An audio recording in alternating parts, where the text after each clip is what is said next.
Hello très chers investisseurs, ici Julien Maningo et je suis très heureux de te retrouver pour cette nouvelle vidéo. Aujourd'hui, on va parler du passage de LMNP au statut de LMP.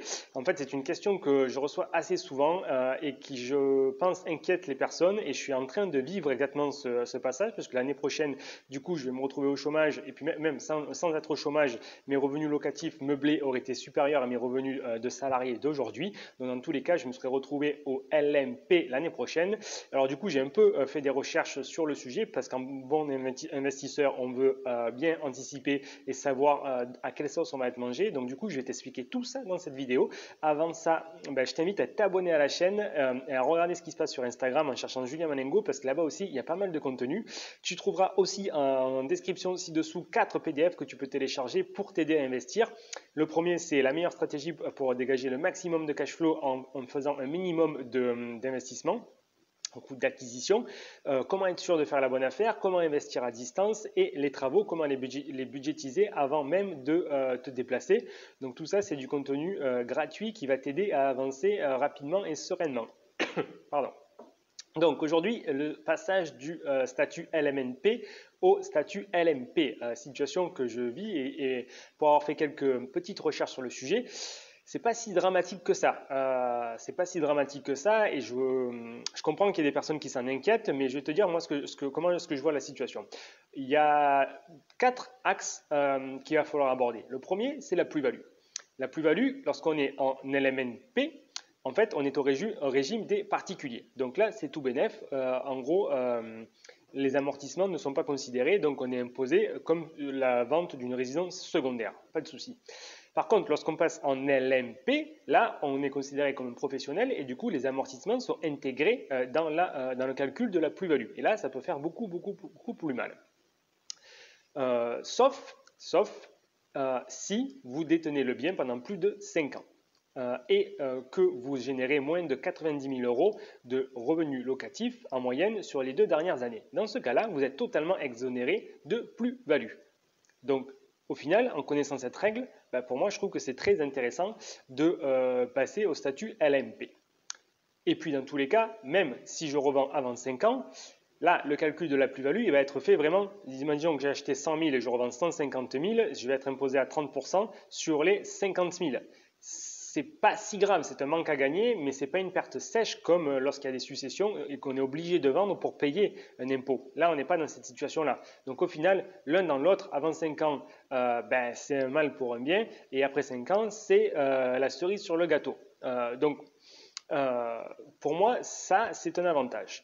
La deuxième condition, c'est les cotisations sociales. Et là, c'est vrai que si on ne fait pas attention, ça peut faire très mal. Parce qu'en fait, en tant que LMNP, on n'est pas assujetti aux cotisations sociales, on est assujetti aux prélèvements sociaux, qui sont beaucoup plus mineurs que les cotisations sociales du LMP. Normal, parce qu'en tant que professionnel au LMP, vous devez cotiser pour la sécurité sociale. Et c'est normal. Moi, demain, j'aurai plus de sécurité sociale et je suis content de cotiser pour avoir des remboursements lorsque j'aurai besoin de frais médicaux. Et donc, cette cotisation sociale en tant que professionnel au LMP, elle est de 45%. Et oui, là, ça fait très mal. C'est la douche froide. À ça s'ajoute 30% qu'on vous prélève aussi du coup sur vos revenus des impôts. Donc là, c'est la douche froide. Alors, pour éviter cela, il y a une technique, c'est de toujours rester en déficit. Si vous restez en déficit, il y a un minimum de cotisation qui s'appliquera, mais on ne sera pas à 45%. Le minimum, il est fixe du coup, et c'est 1400, 1500 euros selon les sources d'information. Donc 1500 euros par an pour cotiser à la sécurité sociale, pour moi, c'est tout à fait acceptable. Je provisionne dans mon budget que chaque année, ma sécurité sociale me coûtera 1500 euros. C'est même mieux que le salarié. Au moins, là, je sais exactement combien ça me coûte. Par rapport au montant du salariat, c'est du pain béni. Donc, un point important à garder en tête, c'est de toujours rester en déficit pour vraiment éviter cet impact-là. Ce qui emmène à un axe qui est quand même un peu plus problématique, qui va être donc le report des déficits. Parce que là, dans le passage du LMNP au LMP, il y a un problème que je n'ai pas réussi à contourner, c'est que les déficits antérieurs créés en LMNP ne sont pas reportables lorsqu'on sera LMP. Et ça, c'est assez problématique parce que si aujourd'hui on a beaucoup de déficits en tant qu'LMNP, ben, ça va être, c'est dommage, c'est une perte sèche en fait d'un avantage qu'on avait et qu'on n'aura plus droit en tant que LMP. Le déficit n'est pas transférable d'après mes recherches, d'après ma compréhension. Bon. Alors, qu'est-ce que j'ai fait moi pour anticiper ça? C'est que dès l'acquisition que je suis en train de faire là en ce moment, qui sera faite officiellement l'année prochaine, en 2020, et exploitée, enregistrée en tant que meublé l'année prochaine, du coup je serai déjà LMP, ben, ça veut dire que sur cette future acquisition, ben, je reprévois beaucoup de travaux pour recréer beaucoup de déficits. Voilà, ça c'est les aléas de la vie. On peut jouer avec les règles, mais on ne gagne pas à chaque fois. Là, c'est un changement qu'on ne maîtrise pas, et donc du coup, tout ce qu'on peut faire, c'est s'adapter à la situation et faire attention de bien rester au courant pour ne pas se retrouver en perte de déficit l'année prochaine, parce que sinon, 45% de cotisation sociale. Donc déjà, il faut penser à repartir sur beaucoup de déficits sur un nouveau projet. Voilà.